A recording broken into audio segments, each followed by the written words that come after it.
In this quick tip, I'm going to show you how you can optimize your graph by choosing which groups of nodes execute based on a particular condition.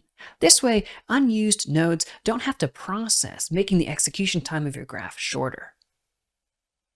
Alright, so I'm working on this marble floor tile material, and one of the parameters that I've given it is these cracks. And if I increase this, you can see I can create these scrapes. And if we look in the canvas here, you can see that this commented out section is the chain of nodes that's creating those cracks. So one of the ways I can optimize my graph is I can make it so that when the crack's depth is 0, that we aren't going to process any of these nodes, making my graph lighter and therefore process even faster. To do that, I can use the conditional select nodes. So if I right click in the canvas to bring up quick search, I can type in conditional select. And you can see we have a bunch of different conditional select nodes to choose from. Because we're dealing with image information, I'm going to type in image.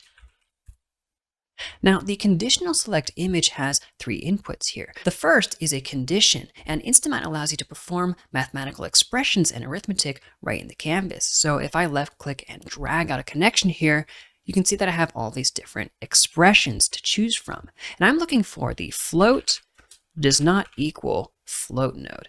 If I double click that to bring that in, you can see I have it here, meaning A does not equal B, then the condition will be true.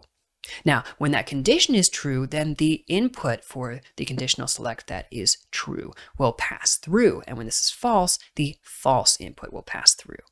So what I'm going to do is I'm going to remove the default images for the conditional select to make both of these black colors. And then I want my cracks here, this final blend, to connect to the true input. Now, what am I going to be comparing in my float does not equal float node? Well, that's the cracks depth graph input. So I'm going to drag this in here and I'm going to hook it up to the A input, meaning A does not equal B, and therefore B being 0 by default, this is going to be false. But as soon as I increase the crack's depth, you can see that the condition is now true. And therefore, you can see that the graph is processing those nodes, and I can bring in the cracks as always. But as soon as I bring this down to 0, the condition equals false, and none of these nodes are going to process. So what I'm going to do is I'm just going to hold down Control and reroute these outputs here so that the cracks pass through the conditional select image node, which goes to the rest of the graph and the outputs, and we're going to supply our cracks to the material as always. Now, another way to visualize this is by using the Render Unconnected Nodes toggle. Now, if I click this, you can see that the canvas previews disappear and those nodes are no longer being processed. But as soon as I increase the crack's depth, the canvas previews reappear and the cracks get added to the material. Thanks for checking out this quick tip on the conditional select nodes. While we only took a look at the conditional select image node, there are many different value types that you can attach conditions to.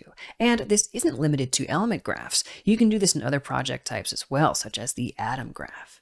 Now, if you're interested in learning more, check out our YouTube channel. There's a lot of content designed to teach you more about InstaMAT and all of its powerful nodes and features. That's it for now. Thanks for watching, and we'll see you in the next video. If you enjoyed this video, drop us a comment below and don't forget to subscribe. For the latest news about InstaMAT, please visit our website and follow us on Twitter. You can find all the links in the video description below.